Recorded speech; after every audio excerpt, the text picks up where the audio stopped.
Hola, soy la Basmati, de nuevo con vosotros. Hoy voy a hablaros de los museos entre 1980 y 1990. Mirad, como os dije ayer, los 80 es una época de vacas gordas, de euforia. Aparte de eso, no voy a hacer el eje sincrónico diacrónico porque lo hice ayer, pero bueno, destacar que en esta fecha, si me tengo que quedar con alguna noticia, es la caída del muro de Berlín y bueno, la perestroika, el que los países del este se puedan incorporar a las democracias, para mí es la mejor noticia. Y también el que se buscara una reducción de las armas nucleares. Pero bueno, vivimos en una época, no sé por qué motivo, sí, bueno, cuando hay vacas gordas todo el mundo está contento, que hay una grandísima euforia y eso se traduce en la arte. Aquí en España estamos viviendo una vitalidad total. Si me veis esto es porque me voy al gimnasio ahora. He preparado para cuando venga, posiblemente si puedo, os haré otro tema más, que es Martin Schoenhauer, que el otro día tenía que haberlo hecho antes de hablar de Durero, porque es un patrón que influye en España, en Italia, en todos sitios, en Durero, en todos lados, y es maravilloso. Es gótico, pero es maravilloso. Y lo que pasa es que el gran público siempre conoce más como la gente que se ha hecho películas de ella, Van Gogh, Miguel Ángel, yo qué sé, determinado artista, pero es que resulta que hay más y muy buenos. Y yo no sé por qué, parece que es que va asociado al que sea bueno y que no sea conocido.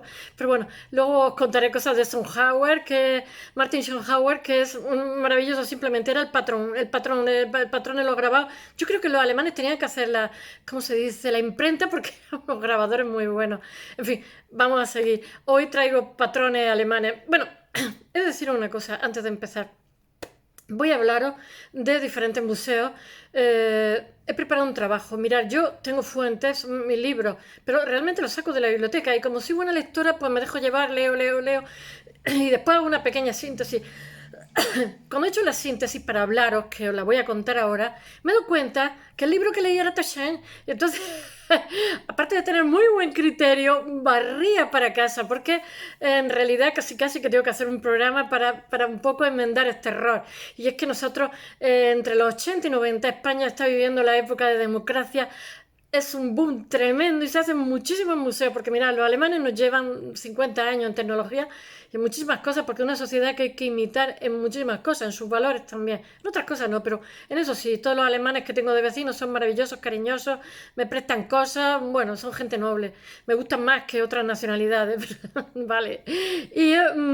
Pero en cuestiones de museo, casi que el programa lo tenía que haber hecho español, porque nosotros tenemos museos en esa época de entre los 80 y los 90 para ir a la luna y volver y todavía me quedan museos.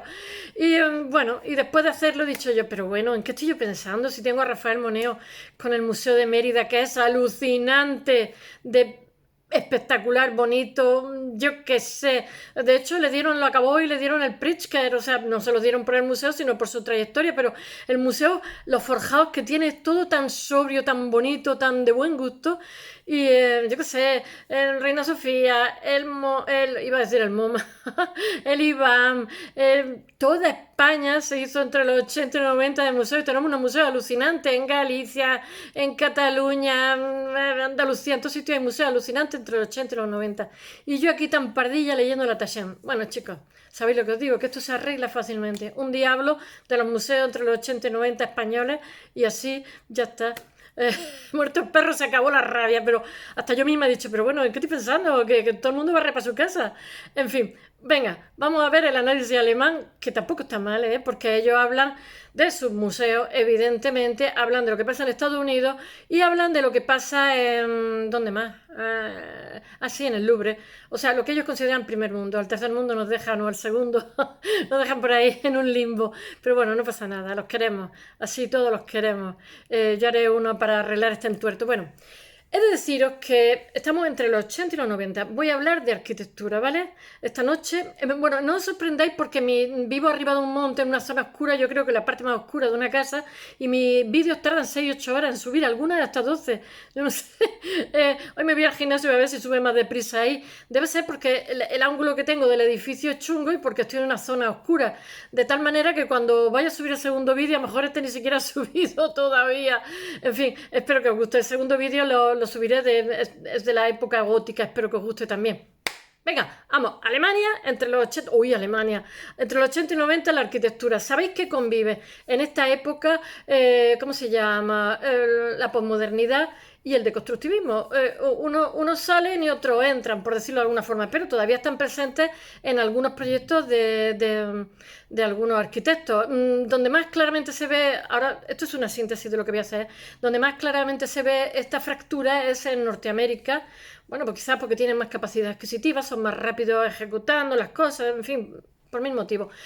Os hablaré un poquito de Norteamérica, de qué es lo que se da entre los 80 y los 90, y os hablaré de Europa, yo he dicho, de Alemania, Alemania también con proyectos de ingleses, os hablaré de Francia, del Museo d'Orsay, y hablaré también del Louvre, de la pirámide famosa, que en realidad la pirámide casi es una anécdota, porque realmente donde se ve la remodelación, por decirlo de alguna forma, si había estado, os avisan siempre que hay muchísimos ladrones, que tengáis cuidado con la cartera, es en el Louvre bajo, realmente tiran parte del edificio antiguo que tenía 800 años y después se remodeló en el barroco y bueno, en fin, tiran parte, el arquitecto dice que para meter, es un museo con unos fondos inmensos, entonces para meter esos fondos necesita más espacio, entonces bueno, parte del museo lo tiran y hace esa pirámide que no está mal, yo creo que está casi mejor en persona que en fotografía, que es una especie de contrapunto al barroquismo del edificio. Bueno, ¿qué puedo deciros más? Pues os voy a hablar de unos museos que se hacen en Frankfurt, de otros que se hacen en Estados Unidos, en Malibú, la Getty, en fin, os voy a hablar de unas cuantas cosas y antes que nada os voy a hablar un poquitito de qué es lo que pasa en esta época, en los 80. Polonia sufre una imposición de la ley marcial, ¿cómo se llama? La República Democrática Alemania. En esta época cuentan los arquitectos que no pueden construir porque están con una escasez espantosa, o sea, es que se tenían que abrir al mundo porque es que ya no podían más con sus armas. Y los rumanos, Ceausescu, pues mata de hambre al país. Mirad, en esta época yo tenía un médico que se me murió, lo he tenido 30 o 40 años, un acupuntor, porque tenía una niña que tenía asma y no le quería poner cortisona a las 24 horas del día. La verdad es que la sacó del asma, la convirtió en deportista y ya al final era médico nuestro de todo. Hasta los perros y los gatos, todo nos lo llevaba y lo he hecho mucho en falta. Y este señor estaba muy reconocido internacionalmente, aunque era muy sobrio, era vegano. Entonces estuvo en esta época ¿cómo se llama? En Rumanía y vino deprimido y yo dije, pero hombre, ¿qué te pasa? Y me dijo, mira, está en un hotel porque lo habían invitado para dar unas conferencias con médicos, que dice él que es una preparación excepcional, a la altura de cualquier, porque otra cosa no, pero los países socialistas preparar en la universidad eran buenísimas. Y dice que estaban a lo mejor comiendo y la gente estaba tan desesperada de hambre, en un hotel de 5 estrellas se les metía y les pedían un trozo de pan y entonces la guardia de seguridad les pegaban. Dice, mira, lo he pasado fatal. Después dice que era invierno y si tenían más de 60 años, que bueno, que Rumanía no tiene la culpa de tener ese chalao ese, pues no lo dejaban, si tenía más de 60 años, si tenía una bronquitis y tal, no te dejaban entrar en el hospital, te moría porque ya no era apto para el trabajo, etcétera. Entonces a sus compañeros les dejó clamoxil, ¿cómo se llama? Mucolítico, les dejó, y aquello como si le estuviera dando lingotes de oro, porque no tenían acceso a la medicina a pesar de ser médicos, etcétera. Una cosa, dice, es que vamos, hubiera llorado todos los días que estaba allí, las cosas que le pasaban, dice, no vuelvo, hasta que aquello no se arregle, no vuelvo. Y me acuerdo ahora de Rumanía, de Ceausescu, bueno, y bueno, pero mientras que todas estas desgracias están pasando allí con leyes marciales, hambruna y tal, aquí está el mundo occidental de vacaciones pagadas, o sea, felices, con vacas gordas, con un consumismo tremendo, construyendo unos edificios que para qué, un edificios carísimos de bancos, de empresas, por todo el universo, como dije ayer, y los arquitectos felicísimos. Y además de eso, como es una época de vaca gorda y de muchísima alegría y muchísimo sentimiento lúdico, a Dios gracias, porque también Europa, la pobre, le ha tocado pasar épocas chungas, pues se hacen muchísimos museos, porque ya sabéis que los museos son como el templo de la burguesía y además se considera que es el lugar donde se debe educar los gustos. Y ahora os contaré cómo se hacen, ya me empieza a picar todo, cómo se empiezan a hacer museos que son como multidisciplinarios, o sea que puedes ver el fondo que tienen de obra, el museo, puedes ver exposiciones itinerantes, puedes ver una exposición, o esto, ¿cómo se llama? Una conferencia, puedes sacar libros de la biblioteca. Eso es un concepto que se impone en esta época. Y os voy a decir una cosa, empieza Alemania haciendo esas cosas, que es como si dijéramos multidisciplinar, pero que además no entorpece la labor de uno para otro, y los artistas de esa zona protestan porque ¿qué se ha creído el arquitecto?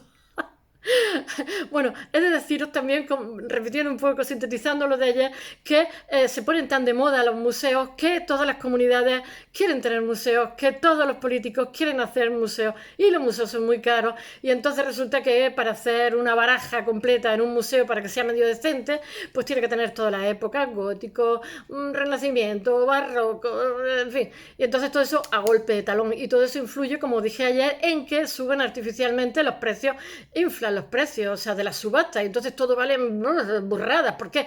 Porque en Alemania hay un boom de museos, en Estados Unidos igual, en España ni os cuento, hay museos, vamos, de todo tipo. Y claro, todos pugnan por tener obras en su museo que tengan que decir, yo que sé, Castilla-León o Andalucía o quien sea.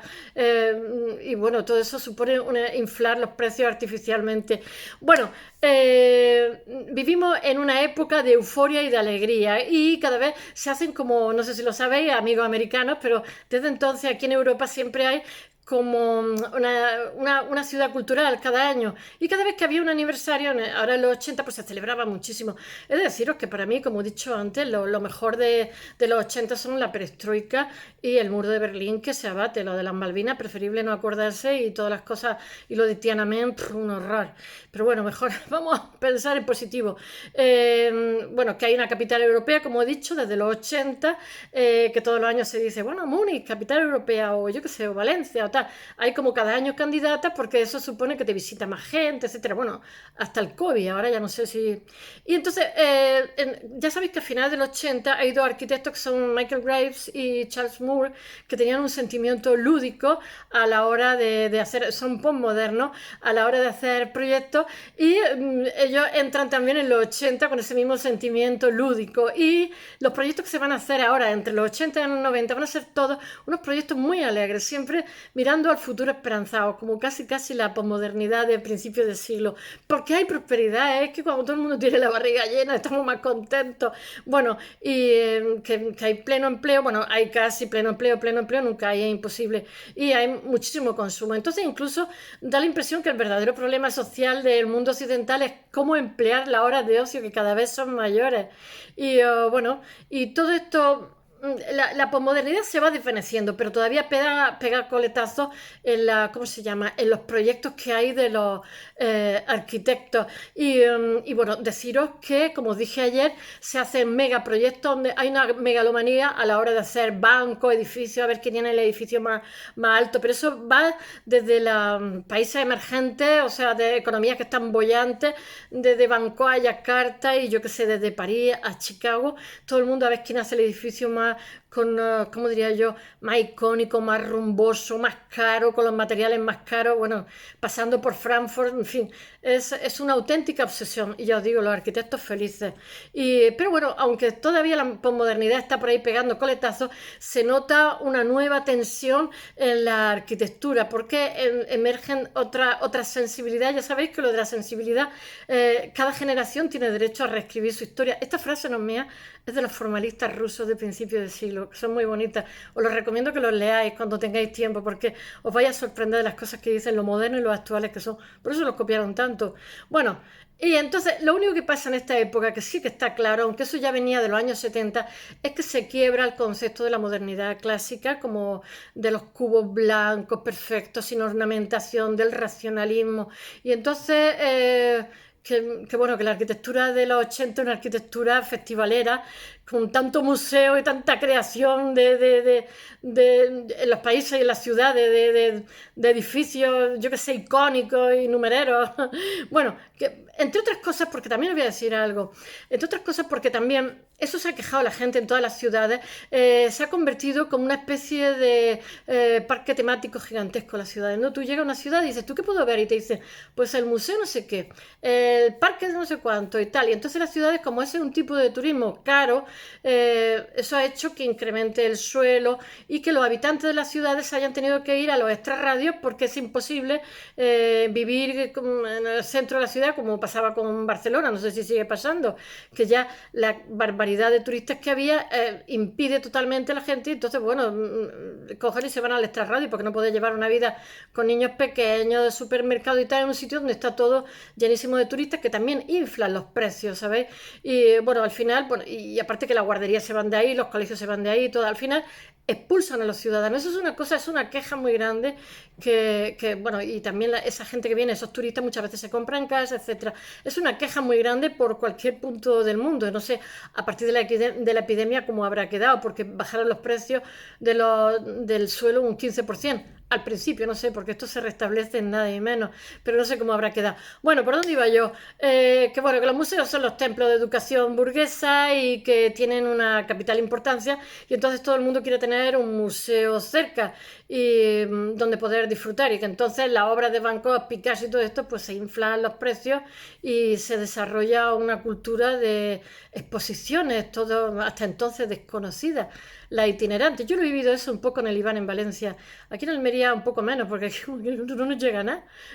No llega poco, nada y menos. Y después también se le obstaculiza a los emergentes exponer, con lo cual ni una cosa ni la otra. El que quiera exponer se tiene que ir fuera, y de fuera no nos traen nada. O sea que, bueno, miles de habitantes se sienten atraídos, todo el mundo, por las grandes exposiciones. Ya sabéis que es que se hace un tipo de turismo que a lo mejor se va a ver Arco, se va a ver una exposición de Velázquez a Madrid, o se va a ver cosas así, porque realmente cuando íbamos a Arco nosotros, cuando yo estaba estudiando, aprovechábamos y veíamos, porque las galerías todas hacían como un circuito y te daban un mapa, entonces cogías y veías pequeñas galeritas que casi me resultaban más interesantes, porque Arco está tan amogollonado de gente que al final es como muy agobiante. Entonces se organiza todo un mundo de catálogos, de tarjetas, de carteles dentro del museo. De hecho, yo museo, eh, me da pudor decirlo porque he estudiado arte, pero muchas veces hay museos que me gustan más, que no he llegado a entrar. Me he quedado en la librería, porque siempre suelen tener una librería muy buena, y me he quedado en el restaurante, que no todos tienen restaurantes muy buenos, pero tienen unos restaurantes bastante aceptables, y me he comprado libros, catálogos, incluso catálogos descatalogados que quedaban pocos, y me he venido con la visa temblando y con el catálogo en el brazo que pesaba un quintal por una ciudad grande como Madrid, y me he comido un menú maravilloso en un sitio, y después me preguntaban, ¿dónde está el museo? Y yo decía, pero no podía decir, no lo he visto. De hecho, no conozco el Prado, me da vergüenza. Me conozco todas las colecciones del Prado, ¿eh? Y visualmente, Patinir, el Bosco, bueno, puedo hablar de todo, de la obra que os dé la gana. Pero siempre que voy a Madrid, o me pilla una muerte, o me pilla una cola, o está cerrado el Prado. Alguna vez lo veré, no lo sé. Sin embargo, he visto el Louvre, he visto la National Gallery 40 veces. De vergüenza, no me hagáis caso. Bueno, ¿por dónde iba yo? En fin, os voy a decir una cosa. Desde que se hizo el MoMA, hoy, el Guggenheim, perdón, de Frank Lloyd Wright, en la última obra que hace a finales de los 50, y desde que se hizo, ¿cómo se llama? El de Renzo Piano, el Pompidou, Centro Pompidou, de Robert y de Piano, pues entonces se dan cuenta las ciudades también que tener esos edificios emblemáticos. El Pompidou creo que ha tenido 250 millones de visitas. Es una locura. De hecho, se ha ampliado y se le han encargado a Renzo Piano. O sea, algo increíble. Ahora mismo el Pompidou es tanto como la Torre Eiffel, o más, o más. Y bueno, entonces todo el mundo quiere tener como iconos culturales en su ciudad, porque eso prestigia la ciudad, polariza visitantes con capacidad adquisitiva, eso da dinero a los hoteles, a los restaurantes, etcétera. Y bueno, estamos ahora entre los 80 y 90, estamos en el epicentro del terremoto. Bueno, pero ya sabéis que mosquea también a muchos artistas diciendo que esos egos de esos diseños que hacen los arquitectos, que ya les vale. A mí me parecen maravillosos la mayoría, ¿eh? He estado viendo museos, y aunque sean museos alemanes la mayoría, me han parecido, a cuál de todos más bonito, preciosísimos. Ahora me falta visitarlos porque han hecho museos en sitios reducidos, en espacios reducidos, no solamente museos en praderas gigantes y en zonas magnas, por decirlo de alguna forma. O sea, algunas veces se tiene el presupuesto que se tiene y que hay que adaptarse a ello. Y muchas veces es más dificultoso, o sea, hacer algo en pequeña medida que, digamos, que dé una serie de necesidades para guardar la obra y tal. Porque ya sabéis que se corre mucho. Este inciso lo tengo que hacer antes de seguir. Muchas veces en España somos muy partidarios de los pueblos, de decir, el museo no sé qué, el museo no sé cuánto. No, el museo se llama museo si tiene una bodega. Si no tiene bodega, bodegas, se llama sala de exposiciones, ¿sabes? En las bodegas tienen que trabajar, se cambian colecciones con otros museos y entonces hay un continuo intercambio. Eso es el concepto de museo. Que tú cuelgues 4 cosas en una habitación no es un museo, porque no tiene una bodega, no tiene una colección del museo. Y normalmente lo que se muestra es la 10 millonésima parte de lo que hay en las bodegas. En fin, algún día hablaré de los museos. Bueno, al final los museos acaban convirtiéndose en piezas de arte y los arquitectos, ya que hay esta demanda, ellos están ahí al pie del cañón para deleitarnos con unos proyectos maravillosos. Y lo he puesto todo en el blog. He puesto además imágenes de cada cosa. Me he quedado asombradísima, ahora os diré de algunas. Bueno, hay una exigencia artística y como yo qué sé, bueno. He hablado del Guggenheim, del Frank Lloyd Wright y del Pompidou, de que se convierten, de los 70, que se convierten en como 2 emblemas de lo que ha de ser. Y bueno, la aparición de ambos museos determina la aparición de otros museos, de otro tipo de arquitectura, porque hay otra demanda social. Y hay también una demanda por parte de un turismo más caro y que prestigie también a la ciudad. Bueno, viendo los norteamericanos se aprecian que hay la fractura que hay dentro de la arquitectura en estos momentos, como he dicho, de posmodernidad y de constructivismo, que conviven unas veces una cosa y otras veces otra, o una mezclita de ambas, a finales de los 70. Por un lado tengo que echar un ojo en la fecha, ya sabéis, la National Gallery de Washington, D.C., que lo hace el mismo que hace ¿cómo se llama? Lo del Louvre, Leo Mipin o algo así como se llama, Leo Mipin, no, Leo Minpei, ya me vale con el chino. Es el que hace la pirámide del Louvre más tarde. Esta ampliación de la National Gallery de Art, National Gallery de Art, ya me vale el inglés, National Gallery of Art de Washington, D.C., lo que hace es una ampliación. Y le pone también ya piramidillas chiquitillas, ya empieza con las pirámides de cristal aquí el amigo. Él hace en el 78, pero termina en el 82. Y entonces pues le da una especie de forma trapezoidal también, Pero ya os digo que este arquitecto también nos quedamos con la anécdota ¿cómo se llama?, de la pirámide. La reforma está dentro, o sea, hay que ir al Pompidou y verlo. Yo no he visto el Prado, pero he visto el Pompidou varias veces, que tiene narices, pero porque también me ha pillado la casualidad. En Madrid no voy, he vivido en Barcelona, me sé todos los museos. De Barcelona a Huelva he vivido en todos sitios, me sé todos sus museos, pero Madrid no. Además me desconcierta porque no tiene agua, no sé si estoy al norte o al sur, siempre me pierdo y yo digo, Moncloa, ¿dónde está Moncloa? No me hagáis caso. Bueno, pues que este museo, el de Washington, del chinoamericano porque tiene unos revestimientos de mármol que le da un punto clásico y como interpolar. Después está otro, me ha hecho muchísimas gracias, el que más gracias me ha hecho, me río yo sola, el Getty Museum de Malibu, en California. Estos han cogido una casa del culano que estaba derruida, ya sabéis, por el volcán, y han construido una villa. Es una preciosidad de bonita. La han reconstruido con total fidelidad, ¿eh? Y si la veis os quedáis como, ¡oh! Yo lo he visto en fotografía y he dicho, pero qué bonita. Bueno, ¿y qué punto le dieron a esto? Que fueron al culano, se enamoraron de la ruina y dijeron, vamos a hacer uno ahí. Bueno, esto es posmoderno total. Pero lo han hecho con mucha gracia, ¿eh? Pero con mucha gracia, porque, mira, posmodernidad tampoco pasa como de constructivismo. No es sinónimo de chapuza, ¿eh? Hay proyectos posmodernos buenos, proyectos posmodernos regulares y proyectos posmodernos malos. Y de constructivismo 3/4 de lo mismo. No puedo decir, mira, la posmodernidad o el de constructivismo y así. No, este tiene mucha gracia. Es una casa del culano en California, pues ya está, a miles de kilómetros. Y se llama Vía dei Papiri. Es que tengo que mirarlo porque es que me ha hecho una gracia, porque me ha parecido preciosa, ¿eh? Vía Papiri de Herculano. Y bueno, lo mismo que se hacen edificios perdidos, porque este era un edificio perdido, pues también se pone de moda, ya sabéis, como las naves industriales, ¿cómo se llama? La arqueología industrial. Porque es que aquí en Almería tenemos mucho de la minería y ahora se le está sacando partido después de destrozarla bastante. Entonces, pues se aprovechan edificios históricos, se aprovechan edificios que han sido también, ¿cómo se dice?, fábricas, en fin, se les saca un partido para salas de exposiciones y son preciosos, o sea, edificios industriales, y ahora se convierten en museos. previa remodelación, que vaya remodelación, les deja la fachada y por dentro los deja preciosos, pero no les quitan tampoco el alma, ¿eh? Yo este también lo conozco, ya no conozco el Prado, pero ahora me diréis, pues, y en Estambul he visto museos que ni os cuento. Una vergüenza de tantas veces que he ido. Tiene explicación de que siempre voy por Barcelona. El Quai d'Orsay, no sé si lo conocéis, que es una preciosidad. Pero es que además tiene muy buen, aparte de que es muy bonito, tiene muy buen gusto a la hora de hacer las exposiciones, porque resulta que, por ejemplo, yo vi una exposición que no sé si era impresionismo, no me acuerdo. Entonces la habían hecho como, habían empapelado las paredes de tal manera como si estuviéramos en el siglo XIX.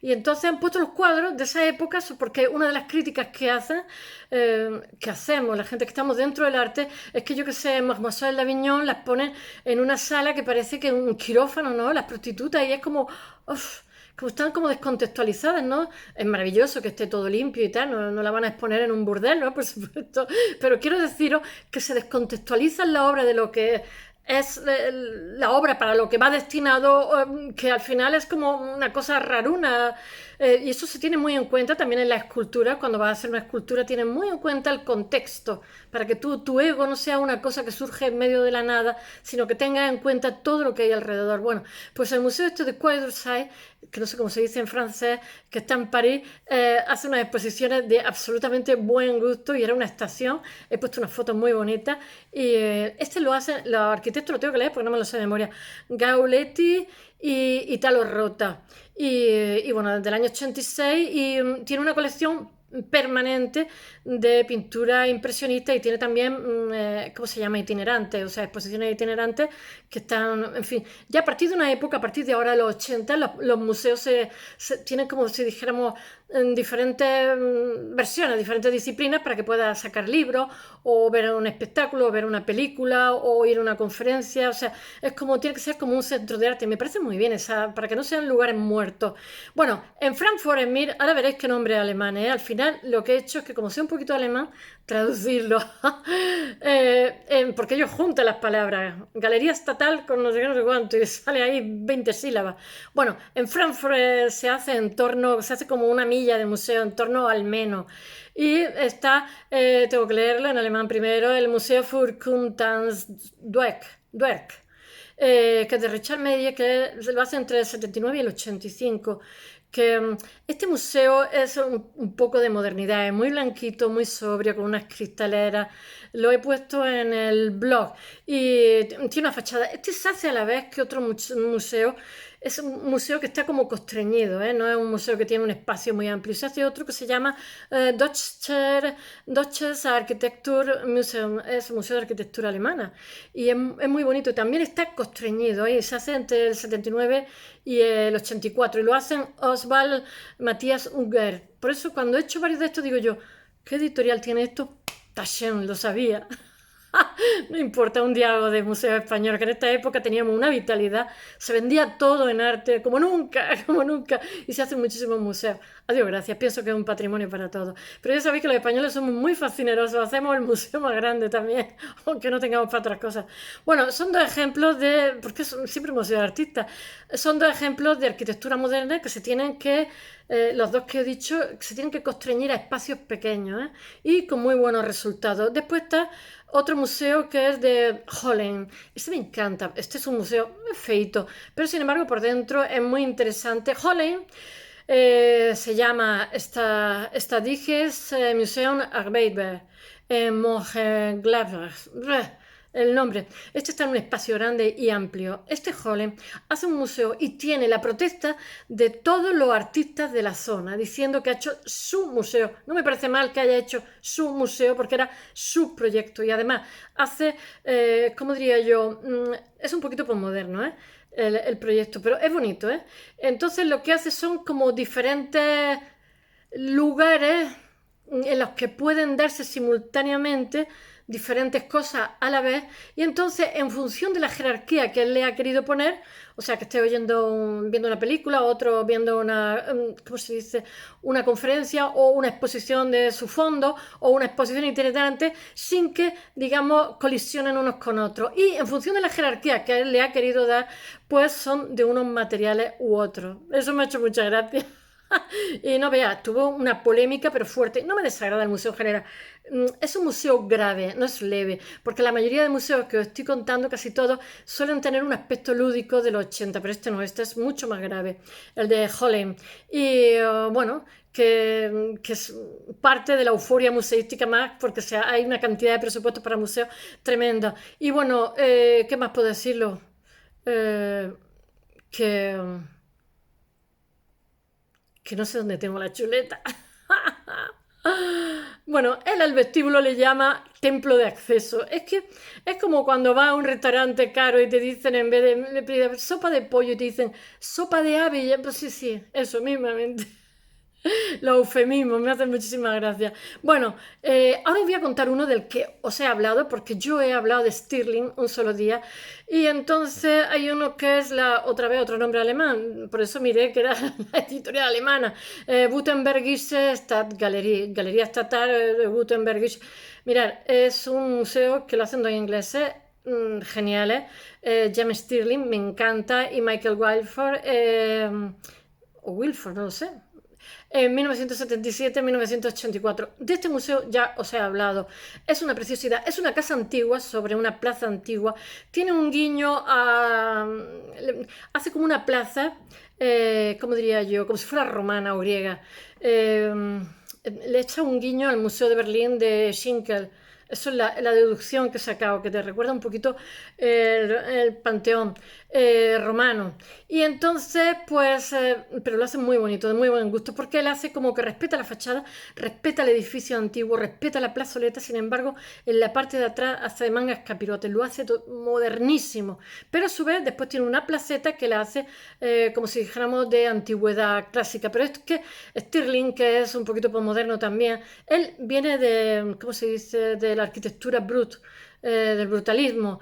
Él es inglés. Este señor es muy genial para todos los proyectos que tiene. Entonces lo llaman en Alemania porque les gusta mucho y bueno, que tiene un patio que lo tiene con unos, ¿cómo se llama? Con unos mármoles rosas muy bonitos. Recuerda mucho, yo qué sé, la Roma clásica, la Roma imperial. Pero sin embargo después tiene unas cristaleras, o sea, combina diferentes estilos, pero lo hace absolutamente con muy buen gusto. Bueno, y después llegamos al Louvre de los años 80, que tiene, como he dicho, la pirámide esta de cristal, que es lo de menos, porque tienen que hacer unas reformas que no les caben, porque mirad, el Prado hace poco se hizo una ampliación. Tienen que tener, porque están continuamente comprando colecciones y tienen cada vez más visitantes y entonces cada X tiempo tienen que hacer ampliaciones del museo porque resulta imprescindible. Aquí fue tan necesaria la ampliación que, como he dicho antes, tiraron un ala del palacio que tiene 800 años, que luego fue remodelado en el barroco, que ahora mismo se estima como barroco, y lo que hicieron fue como un sótano inmenso. Y este señor pues ha pasado a la posteridad ¿cómo se dice?, por la pirámide que hace, pero realmente el trabajo magno está dentro del museo. Eso casi que es anecdótico, es la rehabilitación arquitectónica que hace dentro del museo para que pueda caberle toda la colección que tiene y que ellos también tienen exposiciones, incluso nuestro Barceló expuso en el Louvre. Io Min Sao, no sé cómo se llama, Io Min Pei, es que no me sé el nombre en chino, y que bueno, que esa pirámide recuerda un poco a las egipcias porque es muy particular, es como muy achatada. Espero que os haya gustado. Volveré con Martin Schauer, Schauer no, Sonhauer, cuando vuelva del gimnasio. Venga, besos a todos.